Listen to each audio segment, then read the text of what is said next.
Bonsoir, chers élèves de la classe du 3e. La solution est sous vos yeux. Nous allons traiter un exercice d'espace, géométrie dans l'espace aujourd'hui. Ici, on me dit une boîte de chocolat à la forme d'une pyramide tronquée. Voir figure ci-dessous. Voici la figure, elle est là. Le rectangle ABCD de centre H et le rectangle A'B'C', D' de centre H' sont des plans parallèles.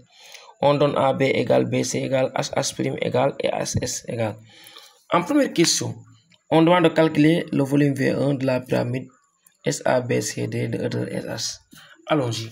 Comment calcule-t-on le volume d'une pyramide? Vous savez, V1, volume d'une pyramide, c'est égal à R de base fois hauteur. R de base fois hauteur sur, c'est R de base multiplié par la hauteur divisé par 3. D'accord? On va calculer d'abord R de base. R de base, c'est un rectangle, donc c'est longueur fois largeur, ça veut dire 6 fois longueur fois largeur, ça veut dire 6 fois 18. 6 fois 18. D'accord? Ça fait 6 fois 18. Allez, je reviens ici. V1 donc égal à 6 fois 18 sur 3. Mais tout ça multiplié par la hauteur qui est égale à combien? Qui est égale à 24. Mon résultat final me donne 864 cm3. Donc V1 est tout simplement égal à 864 cm3. Voici le volume du pyramide SABCD. Ensuite, on me demande quel est le coefficient K de la réduction qui permet de passer de la pyramide SABC à la pyramide SA'B'C' de hauteur SH'. K. Regardez comment on calcule le coefficient K. K c'est égal à SH' sur SH. D'accord? C'est SH' sur SH.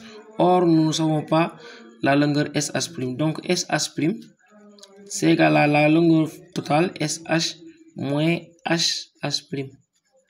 C'est-à-dire quoi? SH' c'est égal à SH 24 moins 8 qui est égal à SH'.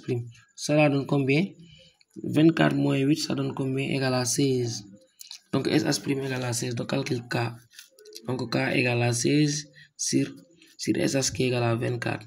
Je simplifie par combien? Par 8. Cela me donne 2 tiers. Donc K égale à 2 tiers. K égale à... Voici le coefficient de réduction de cette pyramide. D'accord? Déduisant le volume V2 de la pyramide SA'B'C', D'. D'accord? Volume V2 de la pyramide, on demande le volume de la section, quoi. Et par définition, volume de section égale à K au cube multiplié par volume initial. D'accord? On connaît volume initial, on connaît V1, donc on calcule. Ça fait 2 tiers à la puissance 3 multiplié par V1 qui est égal à 864 cm3. On calcule. Vous savez, 2 tiers au cube, c'est égal à 8. C'est égal à 8 sur 27 multiplié par 8664 cm3. Cela donne combien? Cela me donne égal à 256 cm3. Donc notre V2 c'est égal à 256 cm3. Voici le volume V2. C'est-à-dire le volume de la section. Et enfin ici on me demande puis le volume V3 de la boîte de chocolat. La boîte de chocolat c'est le tronc de la pyramide. Hein. Donc V3 par définition c'est égal à V1 moins V2. C'est-à-dire volume initial moins volume section. Cela veut dire quoi? V3 donc égal à V1 qui est égal à combien? V1 c'était là, égal à 664 cm3 moins V2 qui est égal à 256. Après calcul, je trouve combien? Je trouve V3 qui est égal à 602. Pas 602, mais 608 cm3. Donc V3, c'est-à-dire volume de la boîte, est égal à 608 cm3. D'accord? C'est ça.